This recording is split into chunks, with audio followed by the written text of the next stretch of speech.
ఎవరు కూడా ఎటువంటి విధానంలో బాధపడద్దు. ప్రతి ఒక్క హైందవ విధానంలో ఉన్నటువంటి ఒక్కొక్క పరమాత్ముడికి ఒక్కొక్క విధమైనటువంటి శక్తి ఉంది. మన ఋషులు, మన గురువులు, మన తల్లిదండ్రులు మనకందించింది ఎందుకు ఇంతమంది దేవతల్ని అంటే, సమాజంలో మనం ఎంతమంది అయితే ఉన్నామో అంతమందికి సంబంధించిన నెగెటివ్ ఆలోచన ఒకే విధంగా ఉండదు. నాకున్న నెగెటివ్ ఆలోచన నాకో రకంగా ఉంటది. నా ఫ్రెండ్‌కి ఒక రకంగా ఉంటది. వాడు నేను కలిసి తిరిగినంత మాత్రం ఇద్దరి నెగెటివ్ ఆలోచన ఒకటే అవ్వదు. అటువంటి వాటిని జయించేటటువంటి విధానములో కొనసాగేటటువంటి పరంపర విధానములో నెగెటివ్ శక్తులు ఎన్నిటినైనా సరే ఢీకొట్టేటటువంటి శక్తి పాజిటివ్ శక్తి ఉంటుంది. ఒక మంచి పని చేస్తే నిన్నెంతమంది అయితే పొగుడుతారో, ఒక నెగెటివ్ విధముతో ఉన్న చెడు పని చేస్తే ఎంతమంది అయితే చీదరించుకుంటారో, అదే విధముగా దేవతల దగ్గరికి ఎంతగనం వెళ్ళగలిగితే అంత విధమైనటువంటి శుభయోగం కలుగుతుంది.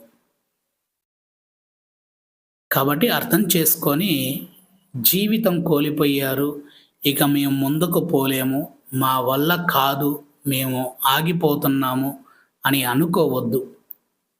మీకు ఏ పురోహితుడు, ఏ అర్చకుడు, ఏ దేవాలయంలో ఏ దేవుడు, ఏ భగవంతుడు మీకు ఏ సమయంలో కలవాలో ఆ సమయంలో కలుస్తారు.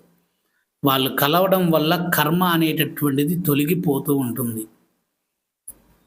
వాళ్ళు కలవడం వల్ల మీకు పుణ్యం అనేటటువంటిది రిసీవ్ అవుతూ ఉంటుంది. చెడును కలిసిన దగ్గర చెడుకు ఆపోజిట్ ఏముంటుందంటే మంచి. మంచి కలిసే రోజు కూడా వస్తుంది.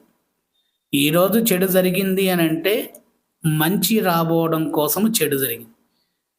మంచి జరిగింది అంటే చెడు కూడా రాబోతుంది అనేటటువంటిది అర్థం చేసుకొని చెడు ఆలస్యంగా వచ్చేటట్టుగా చేసుకోవడం కోసం దేవతారాధనలో దివ్యమైనటువంటి భక్తి భావనతో ఉన్నటువంటి విధానంలో కొనసాగితే చెడు తర్వాత దెబ్బతింటే తొందరగా అప్పుడు ఏమనుకుంటాం మనం, కాపాడడానికి కావాలి.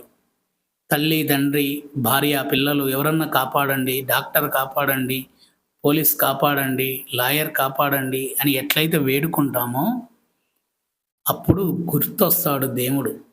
తండ్రి, భగవంతుడా నన్ను కాపాడు, ఈ కష్టం నుంచి బయటికి తీయ. కష్టం ఉన్నప్పుడు దేవుని పిలిచినప్పుడు మరి దేవుడు రావడం కోసం తయారై వస్తాడు. మంచి జరిగిన రోజు నుంచి దేవుణ్ణి పట్టించుకో, ఇక కష్టం కోసం ఎత్తుక్కుంటూ మళ్ళీ పోతావు. కాబట్టి ఆలోచన చేసుకొని మీరు నడిచే విధానాన్ని ఎంచుకోండి. ఎంతోమంది శత్రువులు వస్తారు. శత్రువులాగా ఢీ కొడితే అది యుద్ధంలో రక్తపాతాన్ని కలిగిస్తుంది. శత్రువుని ప్రేమపూర్వకంగా గెలిచేటటువంటి విధానాన్ని ఎంచుకోగలిగితే మన కర్మ వాణ్ణి కర్మపాలు చేస్తుంది. మన కర్మ పోవాలి అని అంటే అవతలవాడు తిట్టి, అవతలవాడు ఏలెత్తి చూపించి అన్నీ చేసేటప్పుడు మనం తిరిగి అదే పని చేయకూడదు. చేస్తే మన కర్మ పోదు, మనకు కూడా కర్మ పెంచుకుంటూ వస్తుందిగా. వాడు అంటున్నాడు అని అంటే మన కర్మ పోతుంది. మనం పడేటటువంటి సమయం ఇది, పడాలి. ఈ కర్మ మొత్తం ఎక్కడికి పోతుందంటే అన్నోడి దగ్గరికి పోయిద్ది. వాడే పడతాడు ఈ కర్మ మొత్తం అనే ఆలోచనతో వదిలేయాలి. అప్పుడు సమాజంలో నీకంటూ ఒక పాజిటివ్ విధమైనటువంటి శుభయోగమైన శక్తిగా మారుతావు. అప్పటిదాకా నిన్నెవరు టచ్ కూడా చేయలేరు. కాబట్టి ఇంకా ఎన్నో వీడియోలు సమయం దొరికినప్పుడు మా తంత్ర విధానంలో నేను నేర్చుకొని అనుభవమై దెబ్బలు తిని ఎదిగినటువంటి నా విధానములో నేను అనుసరించుకున్నటువంటి దేవతారాధన విధానములో ఉన్నటువంటి భాగాలు ఏవైతే ఉన్నాయో అవన్నీ కూడా తెలియచేస్తా. ప్రతిదీ నాకు అనుభవమే. ఈరోజు చీకటపడ్డది, రేపు తెల్లారుతుంది అని అంటే నాకు కొత్త అనుభవం ఎదురవుతూనే ఉంటుంది. ఎందుకంటే నేను నార్మల్ పూజా విధానాల్లో లేను, తంత్ర విధానమైనటువంటి పూజా విధానంలో ఉన్నా. ఎన్నిటినో ఎదుర్కోవాల్సినటువంటి పరిస్థితి ఉంటుంది. సమాజంలో దేవతాశక్తి అనేటటువంటి విలువ నాకు తెలుసు, అసుర శక్తి అనేటటువంటిది భయము నాకు తెలుసు. రెండిటి మధ్యన నేను చూడగలిగేటటువంటి కుడి ఎడమ కన్నుల్లాంటి విధానములో ఉన్నటువంటి నేను దేన్ని ఏ విధంగా అనుసరించాలి అనేటటువంటిది నా తల్లి ద్వారా, నా తల్లి అందించేటటువంటి సాధనలో స్వప్న దర్శనం ద్వారానే దాన్ని నిర్వహిస్తాను.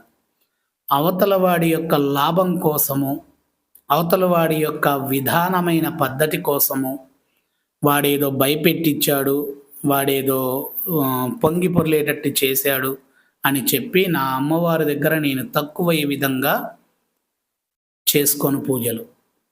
అవతల వాడు 6 నెలలు తిరిగినా, సంవత్సరం తిరిగినా, 2 సంవత్సరాలు తిరిగినా నా తల్లి ప్రత్యంగరాదేవి కర్మని ఎప్పుడు వదిలిపెడితే అప్పుడే వాడు బయటికి పోతాడు.